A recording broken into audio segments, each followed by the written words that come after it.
For Eldion and Ladis, this year's vigil had been the worst. Not only had they failed to save the mayor's daughter from the mysterious man they'd met, but now they were lost and alone in the dark of an unfamiliar land. Together, they made their way toward the only landmark on the horizon, a cheery light softly streaming from the window of a distant cabin. Watch out, Ladis, there's a... A what, Eldion? A puddle. You'll be alright. From the amount of smoke billowing out of that chimney, I would imagine that the fire inside is fairly large. If we're lucky, whoever lives there won't mind us drawing your boots. Lucky. Because today's just been so lucky. Hey, I'm supposed to be the grumpy one, remember? We've got to keep our hopes up. Besides, we've met many traders in Acacia who live out in the wild like this. If the owner of this cabin isn't a trader, maybe one passes by this way who wouldn't mind giving us a ride. Maybe. But it'll be for a pretty penny, I'm sure. I've heard of traders charging several golden cuerpas for something that only cost them a few coppers, or maybe even 10 pieces. You're probably right. Still, I'm sure we'd find a way to make up the amount somehow. Surely there are locals who could use the labor of 2 strong boys. Oh, don't flatter me, Eldion. 1 strong boy, and another to maybe wash the dishes. Or feed the geese. Oh, come on! It was for 1 summer! Yes, and too short a summer it was. But don't feel too bad. After all, the ladies could use the help once in a while. Knock it off! Okay. Wait a minute. This isn't someone's cabin. It seems far too large. You don't think it's the home of a giant? No, it couldn't be. See, the door and windows are all normal sized? But you're right, both the building itself and the chimney are huge. It better not be. Remember all of the battles against giants we studied in history class? They could eat entire armies before their hunger was slaked, and I, for one, am not going to be somebody's snack. Give me a break, Ladis. No one has ever seen a giant since the wars, and those were over 500 years ago. I'm sure most of the details are just fables at this point. Y'all looking for someone? A giant! It's my brother instead. What? Now wait a second, youngins. I might be tall, but I'm not that big, am I? So, you're not a giant? You were going to let him eat me? Whoa now. No one's a giant, and no one's getting eaten. You hear? And now why don't you fellers start with your names, and I'll give you mine. Right. Well, this little man is Ladis. Where we're from, he is known as Ladis the Shriveled, feeder of geese. I deserve that. And I am his older brother, Eldion. I am but a year his elder. Feeder of geese, eh? It must be a pretty backward place where men feed the geese instead of becoming warriors. In any case, my name's Espis. Espis the Eagle-Eyed Archer, my friends call me. But between you and me, I just prefer Espis. So you stick to just Espis, and I won't bring up the geese feeding thing, okay? I would be much obliged. Well then, good and good. Y'all have a good night. I'd best be on my way. Espis, sir. That's just Espis to you, son. What can I do for you? Well, we don't have a place to go for the night. Might we be able to come with you? Well, sure. Seeing as you've already followed me to where I'm going, this here's the local inn. You knew that, didn't you? Oh. Well, you're welcome to come in with me.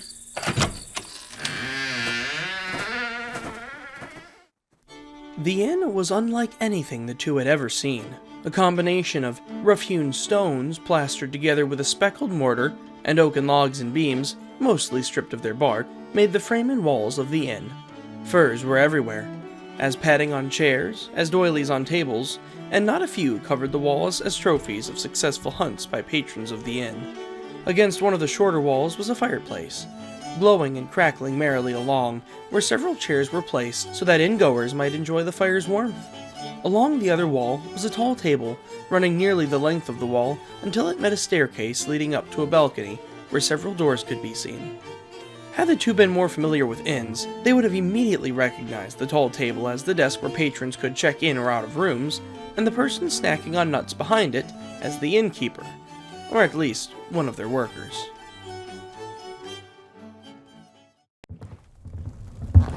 Eldion, look at this place.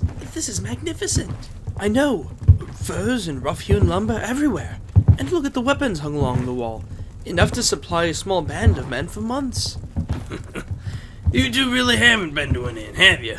This here inn's known as the Fordsworth Stop-Along. Last good meal before you head west into Verdantia. Probably last good meal before you head east into Crew, too, come to think of it. In fact, some folks just come here for the good food. Espis, is that you? Cromness! Sorry I didn't see you there. How's the evening been? Had many customers today? Not really. Listen, Espis, O'Rourke came in again today. And... Well, he said he needed more time. Again. He knows I'm not the only one. Believe me, I've tried to reason with him. Besides, he's never not been good on his word before. I really do believe that this isn't his fault. That's all right. I'll make do somehow or another. And these are friends of yours? Right. I just met these two tonight. This one here is Elion, and t'other's latest, latest. Well, at any rate, well met. Tell me, where are the two of you from? We're from Acacia. Acacia? I don't think I've ever heard of that. Is it a hunting territory? Territory? No, it's a city. A huge one. Interesting. Is it north of here?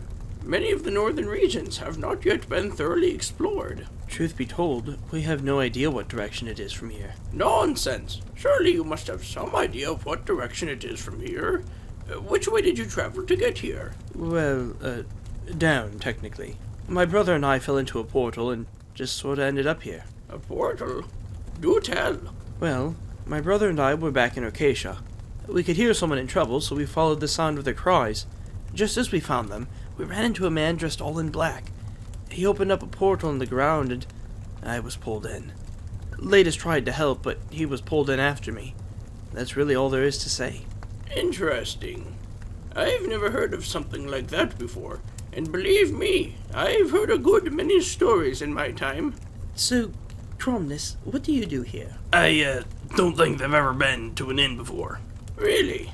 Then the land you come from is an uncultured one indeed, and worse than I thought. At any rate, you've chosen the right place to get your first impression, though, sorry to say, every inn at which you lodge after this one is sure to be a disappointment. Ha! Don't get a big head, Cromness. Your inn is good, but not that good. You know, I think the price of breakfast just went up. Better than most. That's all you're getting out of me. Best in the area, hands down. But the world? No. Good enough. Anyways, the two of you are more than welcome to stay as long as you'd like, provided you have the coppers to pay your way. 1 for the room, another 2 for a morning and evening meal. And if we don't? Even better.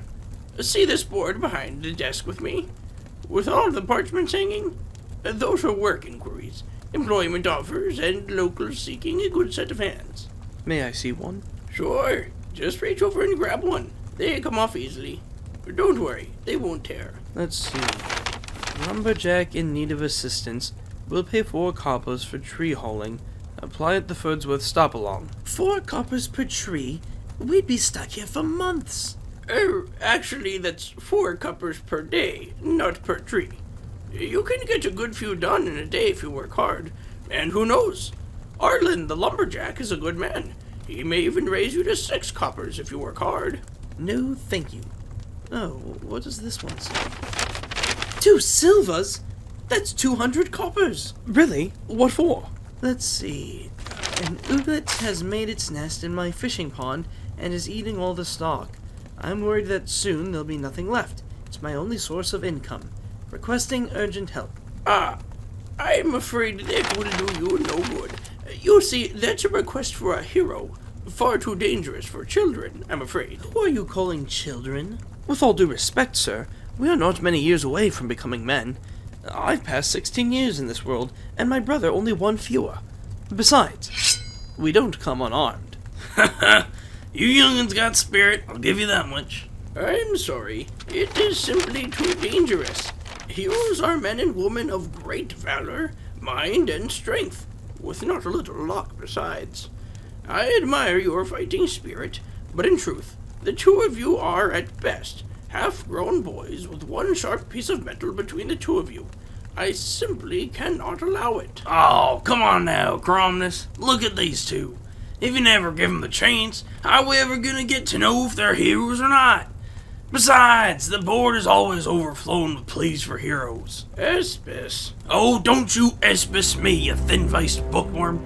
They might be young, I'll give you that, but which hero wasn't at some point?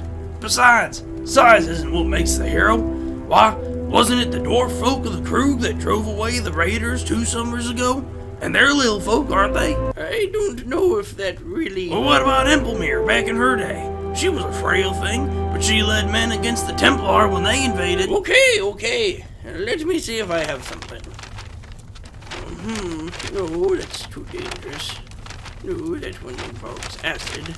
Let's see. How do the two of you feel about being turned to stone? Never mind. That one needs a relic anyway. Too far. Wait, no. Yes? Yes. There you are. What for? A local herbalist. A man named Daruk makes a small business by gathering Mokoria nuts from the woods in the area and selling them further east. He makes most of his trips by nightfall, as he works his craft during the day. Lately, he's been apprehended more than a few times on his return journey by vagabonds looking to make a few quick coppers. He is willing to split his earnings with anyone who can protect him. And how much are these earnings? On a good day, about 50 coppers. And on a bad day, not much less. So, when do we start? Tomorrow? I should hope not. For one thing, the two of you are going to need much better equipment before you start. No one would trust me to advertise again if I presented the two of you as you are now, much less for hero work. You'll have maybe 2 or 3 days to get yourselves ready.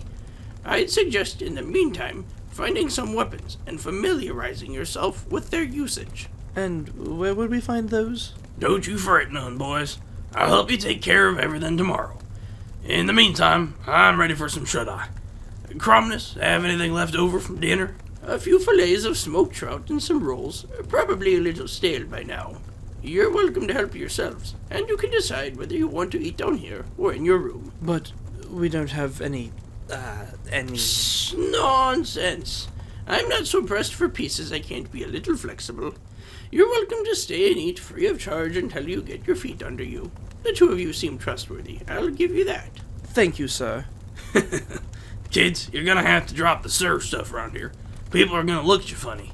Now, mind you, if you meet an elder, or a master, or a noble person, you give them that sir nice and strong. You hear?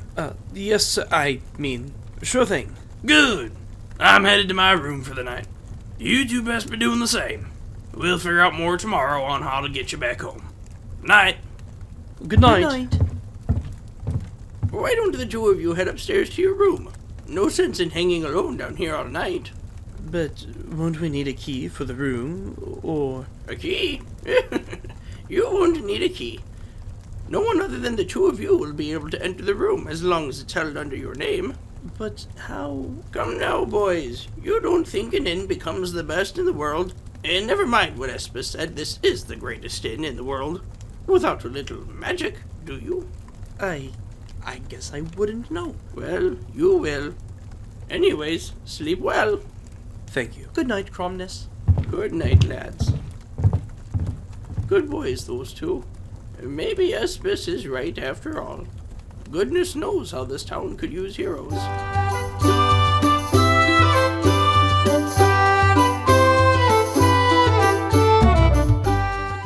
Eldion, if this is stale bread, I'm not sure if I ever want it fresh again. And the fish, truly amazing. Oh, yes. Eldion, what's wrong? You've been looking at that dagger all night. I keep thinking about Syed. I'm sure he's worried sick about us. The mayor's daughter, too. Do you think she's all right? I don't know. But you know what? It does no good to worry about it. Like Syed always says, worry is like daydreaming. It gives you something to do, but gets you nowhere. Thanks, Ladis. I suppose you're right. Still, we need to make sure we become stronger. That's right! The next time we meet that guy, we'll make him sorry that he ever sent us to the place with really, really good bread. Thanks, Ladis. Why don't we finish eating and then turn in for the night? Deal. We need to get out of here. Now. I can't move him. His arm is pinned. We'll get him unpinned. We need to go. Now.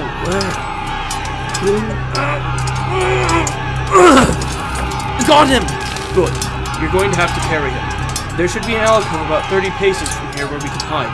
Do you think we can make it that far? Yes.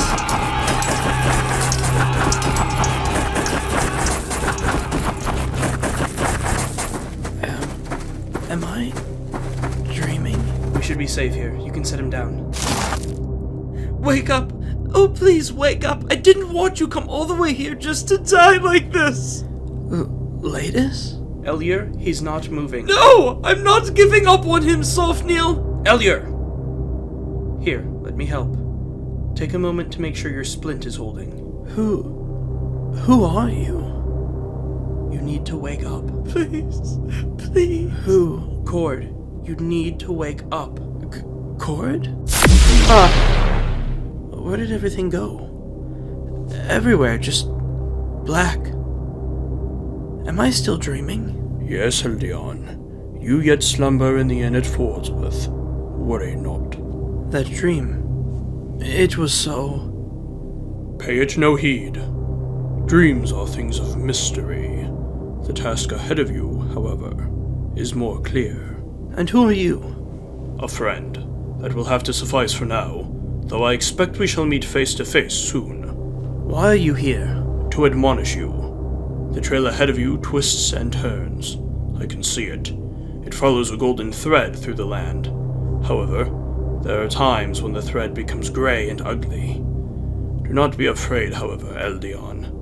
At its end, I see a message of hope. A message of life. I see. Before you lies no small task. You will need to meet danger with courage, trial with skill, and traps with wits. Are you quite sure that you are ready for the task that lies ahead of you? I am. Excellent. Then arise, young hero. The dawn of your story lays just ahead.